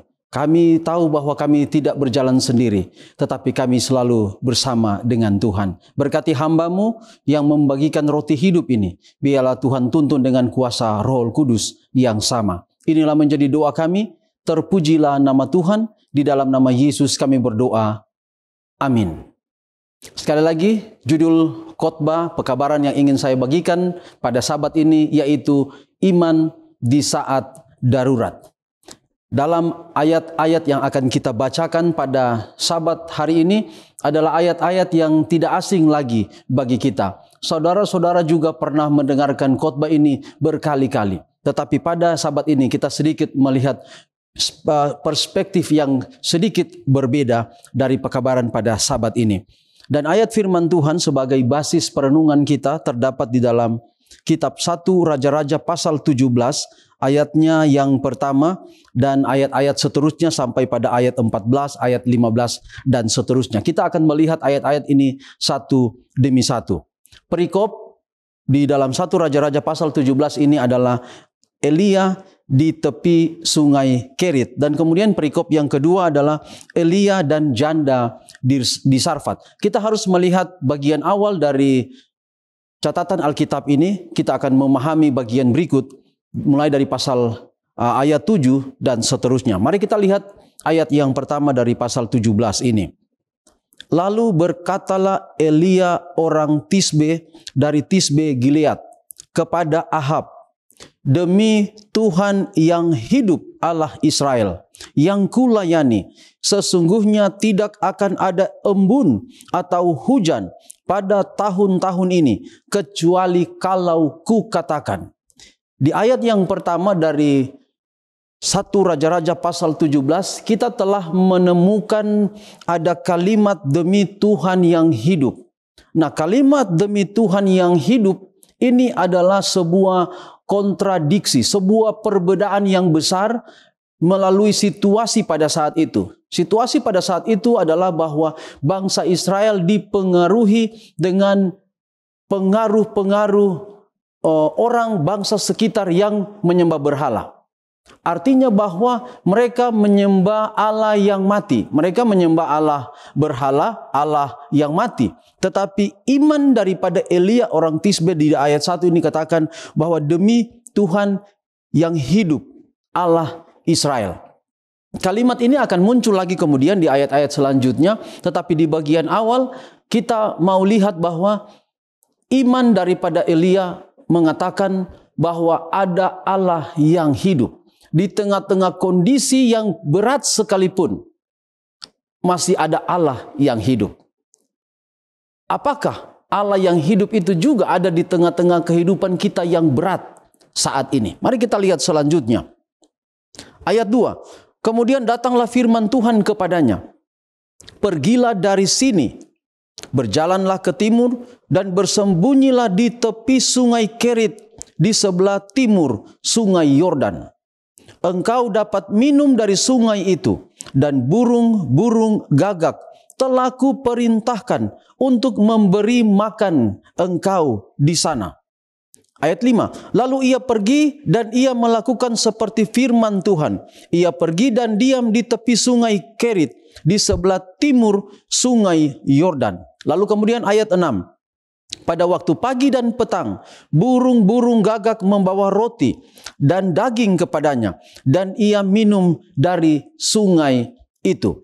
Di dalam ayat 1, tadi mengatakan bahwa demi Tuhan yang hidup Allah Israel. Setelah itu, mulai ayat 2 di dalam 1 Raja-Raja pasal 17, menggambarkan situasi darurat yang dihadapi oleh Elia. Sebenarnya situasi darurat ini tidak hanya dihadapi oleh Elia, tetapi situasi darurat ini juga dihadapi oleh bangsa Israel. Cerita ini sudah berlalu lama, maka kita akan melihat apa yang harus kita lakukan ketika situasi darurat saya dan saudara-saudara hadapi. Kalau kita melihat di ayat 2, ayat 3, dan ayat 4, di sana mau menyatakan bahwa ada perintah dari Tuhan bahwa Nabi Elia harus berpindah dari tempatnya yang nyaman, dia harus berpindah ke tepi sungai Kerit. Kenapa? Karena ketika masa kelaparan terjadi, masa kelaparan ini juga dialami oleh Nabi Elia. Jadi ketika kelaparan terjadi, yang paling penting adalah bahwa Elia dapat hidup. Dia harus disuruh, dia harus pergi karena disuruh oleh Tuhan, pergi ke tepi sungai karena di sana ada air. Tetapi Tuhan menyiapkan makanan dengan kata yang digunakan di sana adalah perintah. Ayat 4, engkau dapat minum dari sungai itu. Nah, mari kita perhatikan teks berikutnya. Dan burung-burung gagak telah kuperintahkan untuk memberi makan engkau di sana. Nabi Elia pergi ke tepi sungai Kerit tidak membawa perbekalan makanan.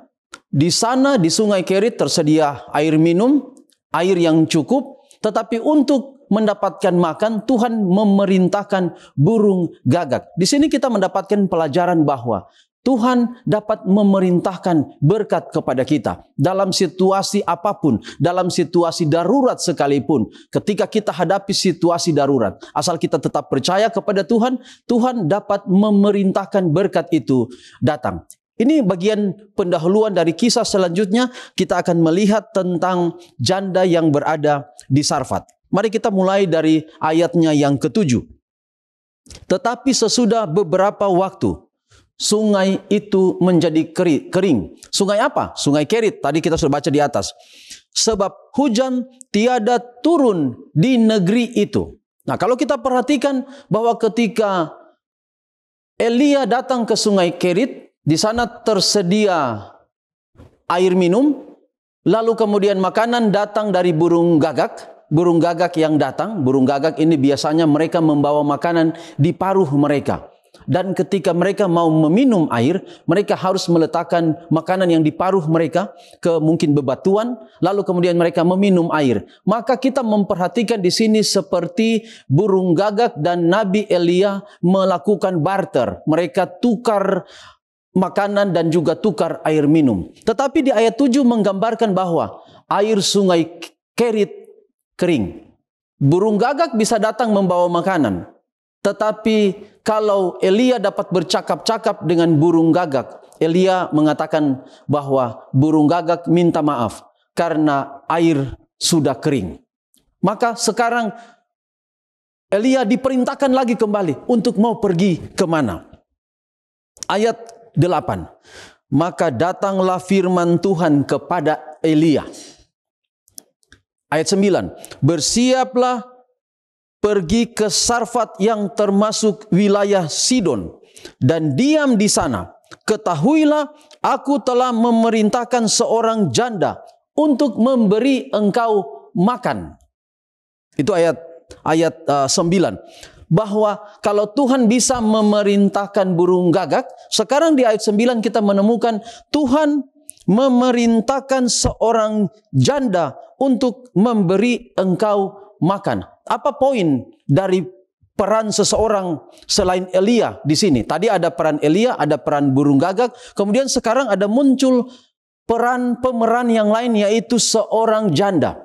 Nah, kalau ayat Alkitab mengatakan ini adalah seorang janda, maka ini mau menyatakan status orang yang akan menolong Nabi Elia. Orang yang akan menolong Nabi Elia bukan seseorang yang mempunyai semua, yang mempunyai banyak hal. Keterangan ayat firman Tuhan di sini mengatakan Tuhan akan memerintahkan seorang janda. Seorang janda ini berarti seseorang perempuan, dia membutuhkan sesuatu, tetapi dia diperintahkan oleh Tuhan untuk membantu orang lain. Ada waktu di mana ketika kita di dalam keadaan susah, kita membutuhkan sesuatu, tetapi kita juga seperti ada perasaan dalam hati kita.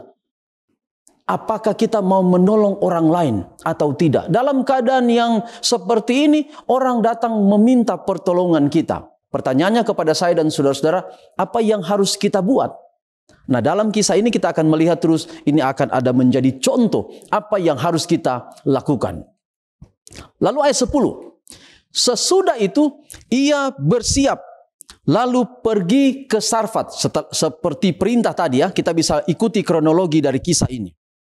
Setelah ia sampai ke pintu gerbang kota itu. Perhatikan di bagian awal ini menyangkut dengan seorang ibu janda tadi di Sarfat. Ini situasi yang terjadi di Sarfat ketika Elia tiba di pintu di kota Sarfat. Setelah ia sampai ke pintu gerbang kota itu, tampaklah di sana seorang janda sedang mengumpulkan kayu api. Dalam konteks budaya, jika kita melihat seorang ibu yang harus bekerja, pekerjaan yang dia lakukan adalah pekerjaan harusnya seorang pria yang harus melakukan pekerjaan itu, maka dalam ayat 10 teks ini mau memberitahukan kepada kita bahwa memang betul ibu ini adalah seorang janda. Kenapa? Karena yang melakukan tugas seharusnya adalah tugas laki-laki, sekarang dia buat. Apa yang dia buat di sana? Dia sedang mengumpulkan kayu api. Kita lanjut pada ayat selanjutnya. Ia berseru kepada perempuan itu. Masih di ayatnya yang ke-10. Ia berseru kepada perempuan itu. Ini kata dari Elia. Katanya, cobalah ambil bagiku sedikit air dalam kendi, supaya aku minum. Permintaan Elia yang pertama menurut teks ayat ini adalah air. Kenapa? Kita ingat kronologi tadi. Bahwa ketika Elia bersama dengan burung gagak di tepi sungai Kerit, biasanya mereka barter roti atau makanan dengan air. Sekarang bisa jadi burung gagak bawa makanan, tapi Nabi Elia tidak dapat menyiapkan air karena sungai Kerit kering. Jadi kebutuhan mendasar sekarang Nabi Elia setelah dia pindah dari tepi sungai Kerit ke Sarfat adalah air. Maka pertanyaan yang pertama yang dia ajukan kepada ibu janda yang di Sarfat ini adalah, coba ambil bagiku sedikit air dalam kendi. Sebenarnya kalau dalam kata atau kalimat yang singkat, dia akan bilang bahwa, ibu, apakah ibu boleh memberikan saya sedikit air? Supaya aku minum. Apa reaksi dari perempuan janda ini? Di ayatnya yang ke-11 bagian awal katakan, ketika perempuan itu pergi mengambilnya. Kalau di ayat 10 bagian akhir tadi katakan bahwa ibu coba ambil kepadaku sedikit air. Dalam kalimat sederhana, ibu, apakah ibu ada air? Boleh ambil untuk saya. Lalu di ayat 11 mengatakan bahwa ketika perempuan itu pergi mengambilnya. Teks ayat ini mau memberitahukan kepada kita bahwa air ada. Karena ketika perempuan ini mengambil sikap untuk pergi mengambil air, maka Nabi Elia melihat, kita juga melihat dari firman Tuhan ini bahwa air ada.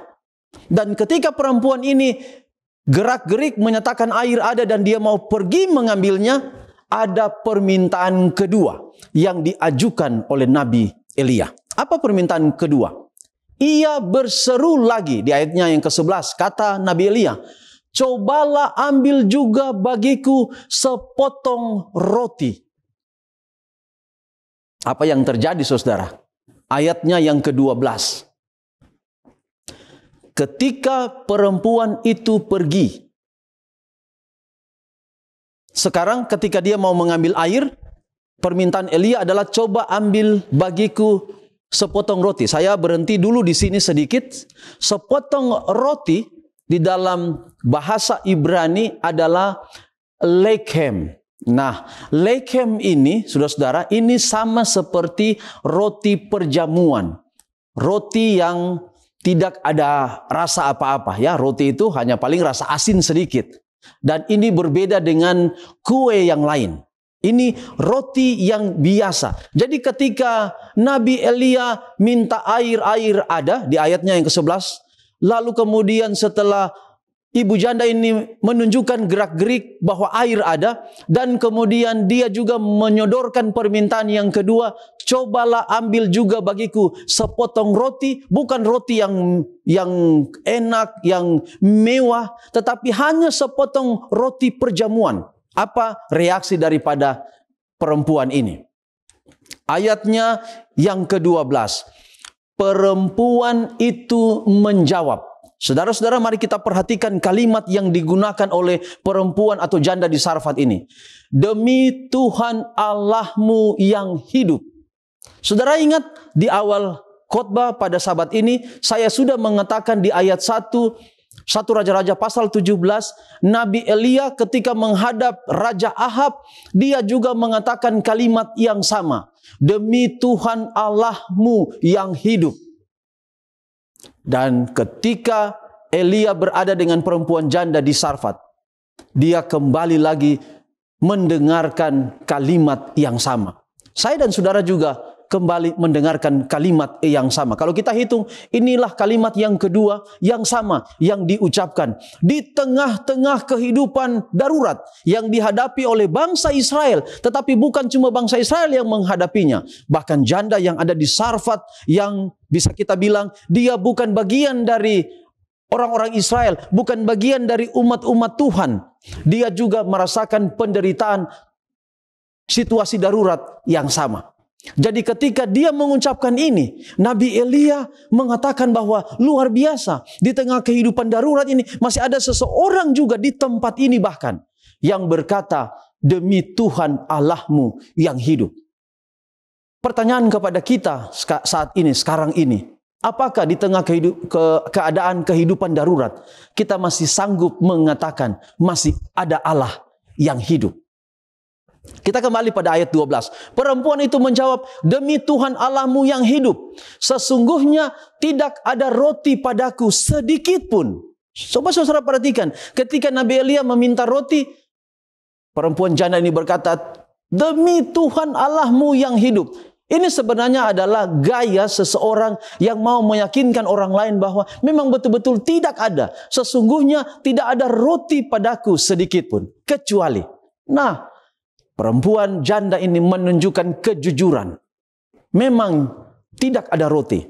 Kecuali artinya ada sesuatu yang lain yang masih ada walaupun hanya sedikit. Kecuali segenggam tepung dalam tempayan dan sedikit minyak dalam buli-buli. Nah, itu kita melihatnya di ayatnya yang ke-12. Lalu di ayat 12 masih ada tambahan kalimat di sana. Dan sekarang, ini kata perempuan janda, dan sekarang aku sedang mengumpulkan 2-3 potong kayu api. Nabi Elia kan memperhatikan itu. Saya dan saudara juga ketika membaca melihat itu. Bahwa perempuan janda ini ditemukan di pintu gerbang, di depan pintu gerbang, sementara mengumpulkan kayu. Ayat sebelumnya sudah menjelaskan. Dan dia tambah menjelaskan lagi di ayat 12 bagian B. Dan sekarang aku sedang mengumpulkan 2-3 potong kayu api. Kemudian aku mau pulang dan mengolahnya bagiku dan bagi anakku. Oh, ternyata di ayat ini kita tahu perempuan janda ini bukan sendiri. Dia juga ada anak-anak yang juga bersama dengan dia. Dan ayat bagian terakhir, setelah kami memakannya, maka kami akan mati. Saudara-saudara, seberat apapun hidup kita, tidak pernah seorang ayah atau seorang ibu memanggil anak-anaknya duduk bersama-sama di meja makan lalu berkata demikian, Mama, anak-anak, hari ini kita makan terakhir. Mari kita berdoa kepada Tuhan, mengatakan kepada Tuhan, Tuhan, terima kasih untuk makanan terakhir. Setelah kita makan saat ini, kita akan mati. Seburuk apapun hidup kita saat ini, sekarang ini, mungkin kita tidak tahu orang lain, tapi ada kenyataan di dalam 1 Raja-Raja pasal 17. Ada orang yang ternyata kesusahan hidupnya itu digambarkan seperti ini. Mereka bisa mengatakan mereka makan terakhir. Bahkan di ayat ini mengatakan, setelah kami memakannya, maka kami akan mati. Definisi makan kan untuk hidup. makan untuk hidup. Tapi di sini kita mendapati sebuah definisi, makan untuk mati. Maksudnya adalah makan terakhir, setelah makanan itu selesai, mati. Luar biasa. Ini mau menggambarkan betapa situasi darurat yang sangat memang betul-betul rendah sekali. Mereka cuma bisa bergantung kepada, tadi kalimat yang di ayat 1 mengatakan Allah yang hidup. Lalu kemudian kita pindah ke ayat 13. Tetapi Elia berkata kepadanya. Semua secara jujur janda di Sarfat sudah katakan kepada Nabi Elia. Nah sekarang Elia akan mengatakan apa? Mau membalas apa? Ini yang dikatakan oleh Nabi Elia. Tetapi Elia berkata kepadanya, janganlah takut, pulanglah, buatlah seperti yang kau katakan. Yang tadi dia bilang ya, dia sudah cuma punya sedikit minyak dan tepung. Dan dia ini yang dia mau buat. Dia buat roti, setelah itu dia makan dan anaknya, dan setelah itu mereka mati. Tapi Nabi Elia bilang, silakan, jangan takut, pulanglah, buatlah seperti yang kau katakan. Tetapi di sini ini merupakan sesuatu yang tidak diduga oleh perempuan atau janda di Sarfat ini. Tetapi buatlah lebih dahulu bagiku sepotong roti bundar kecil daripadanya dan bawalah kepadaku. Kemudian barulah kau buat bagimu dan bagi anakmu. Saudara-saudara, di tengah situasi darurat, bukannya Elia membawa pertolongan kepada janda di Sarfat, tapi seakan-akan bagian kedua, bagian B dari ayat 13, ini adalah beban yang ditambahkan kepada seorang ibu janda di Sarfat. Tapi saudara, itu mungkin pikiran kita manusia. Tetapi yang terjadi dalam kisah ini lain.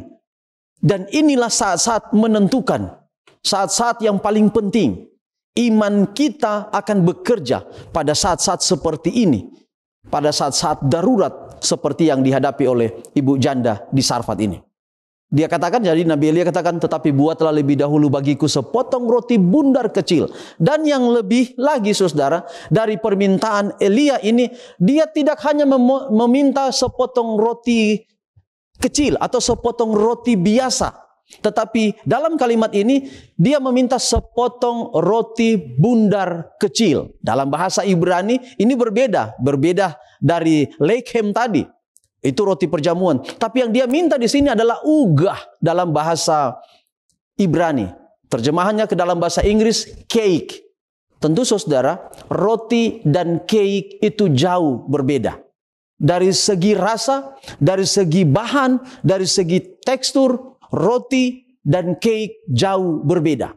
Sekarang saudara, bahan cuma dua. Cuma minyak dan kemudian tepung. Bagaimana mungkin ibu janda ini mau penuhi apa permintaan daripada Nabi Elia? Karena Nabi Elia bilang, pulang, oke, pulang ke rumah, buat seperti yang engkau mau. Tapi yang pertama, buat dulu bagiku. Tapi buat roti bundar kecil. Saudara-saudara, permintaan ini sebenarnya tidak masuk di akal. Tapi bersama dengan Tuhan, segala sesuatu yang tidak mungkin pasti menjadi mungkin. Barulah kau buat bagiku dan bagi anakmu. Mungkin pikiran ibu janda ini adalah, kalau saya buat bagi saya dan anak saya, kami makan, kami mati.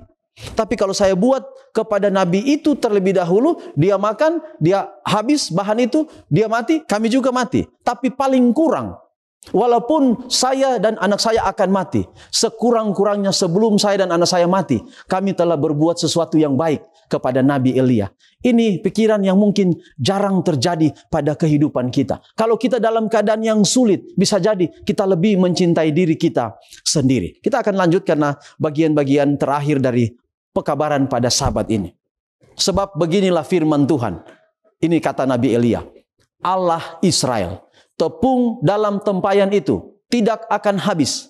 Dan minyak dalam buli-buli itu pun tidak akan berkurang. Sampai pada waktu Tuhan memberi hujan ke atas muka bumi. Itu kata dan janji firman Tuhan. Lalu saudara, pergilah perempuan itu dan berbuat seperti yang dikatakan Elia. Tidak ada satu keraguan dalam dirinya. Dia ambil minyak yang sisa, dia ambil tepung yang sisa, dia buatkan dengan senang hati kepada Nabi Elia. Seumpama pun tidak bertambah, tidak terjadi mujizat, Elia meninggal, kemudian saya dan anak saya mati, tapi yang penting kita telah buat apa kata yang firman Tuhan katakan melalui Nabi Elia.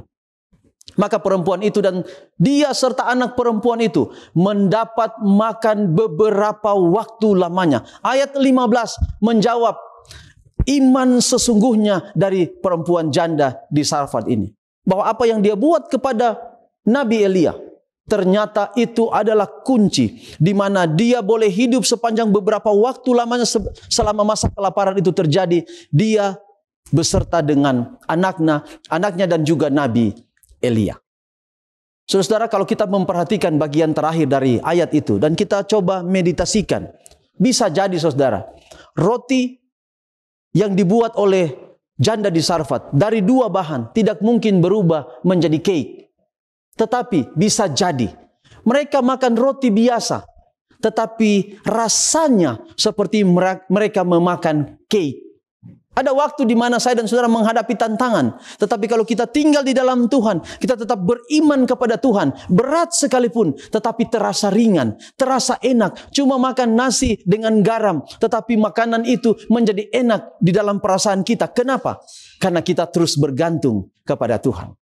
Amsal pasal 3 ayat 5, ayat tema kita pada sabat ini, mengatakan, percayalah kepada Tuhan dengan segenap hatimu.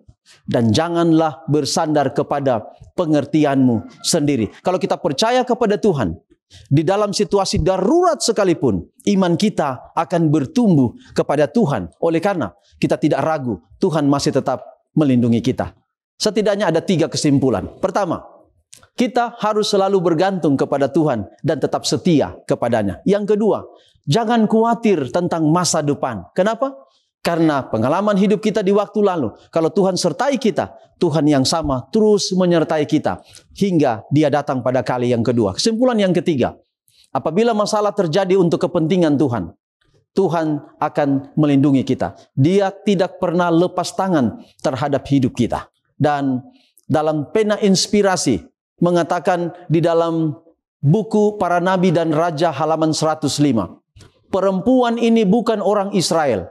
Ia sama sekali tidak mempunyai kesempatan dan berkat sebagaimana yang dinikmati oleh umat pilihan Allah. Akan tetapi, ia percaya akan Allah yang benar itu dan telah berjalan dalam semua terang yang menyinari lorong-lorongnya. Kalau perempuan janda itu dapat menjadi berkat bagi Nabi Elia, memiliki iman yang kuat, bagaimana dengan saya dan saudara-saudara? Kiranya iman kita tetap besar di situasi darurat yang kita hadapi. Saya bawa di dalam nama Yesus.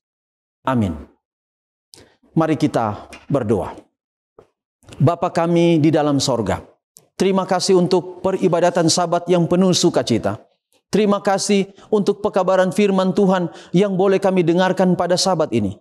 Biarlah dapat menguatkan kami bahwa dalam situasi apapun yang kami hadapi, kami masih percaya kami punya Allah yang hidup. Ketika kami datang kepada Allah kami yang hidup, apapun situasi yang kami hadapi, kami percaya Tuhan tidak pernah meninggalkan kami. Meteraikan firman-Mu di hati kami semua.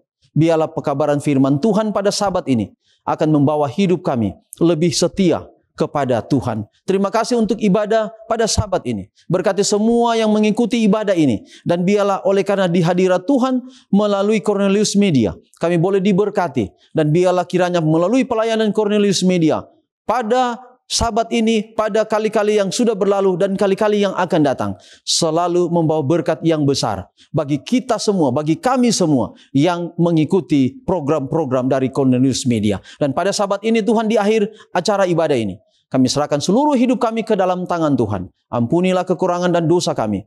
Kami bawa doa ini dan hidup kami hanya dalam nama Yesus Kristus Tuhan dan Juru Selamat kami. Amin.